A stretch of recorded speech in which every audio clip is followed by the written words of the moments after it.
Hey, today with Adventures with Chris, we're making plum jelly. All that stuff that I picked almost 5.5 pounds of plums. So that goes into a stock pot, you boil it for about 30 minutes, let it rest a little bit, and then you take it off, throw it through your strainer, throw it through your cheesecloth, whatever you do. Just make sure you get all your pits and your skins out. I like mine a little cloudy, so that's what I'm doing here. Yummy. Now once you boil your plums, you want to transfer them over your pits and your deals over to this little mechanism. I have not found one of these except for in antique stores, and yes, they are antiques. But you sit there and just muddle this thing around and all your juices will come out into your little container at the bottom. It's pretty neat. Now, some people use cheesecloth to help strain out a lot of the excess fibers and stuff. I like it. I like my jelly a little cloudy. Now guys, right now this juice, it's very tart. It's not sweet at all. The sweetness comes in later when you add the sugar and the pectin. But right now, this stuff, if you go to drink it, it's just like drinking some of the tartest cranberry juice you can get. Alright guys, I have all my stuff here ready to go. This is where I'm going to be putting the plum juice. I have the lids here that have been sanitizing and boiling. These are the jars that are being water bath right now to kill off anything on the inside. I'll be using probably about 5.5 cups of juice, probably about 7 cups of sugar, and 1 packet of pectin to make the first batch.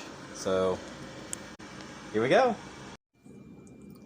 Alright guys, so things started moving a little bit fast and I wasn't able to record it all. I wish I had one of those fancy cameras, maybe later.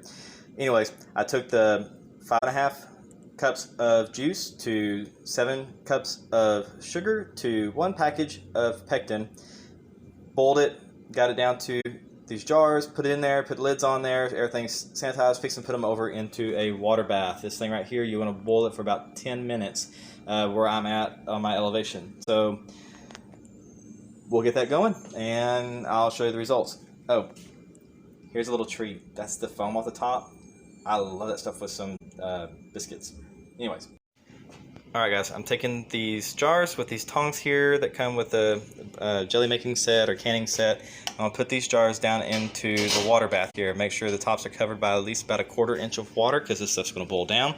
And then you're going to get to a rolling boil for about 10 minutes. That's going to make sure things get killed off and canned, and I don't know all the technical jargon. I just follow the recipe. So if you want some more information on that, there is a couple sites that I'll try to put links into that got me started on this. Anyways, we'll be back. Alright guys, these things are done processing, so I'm going to be taking them out and moving them over here out of the way where they won't be disturbed for about 12 to 24 hours.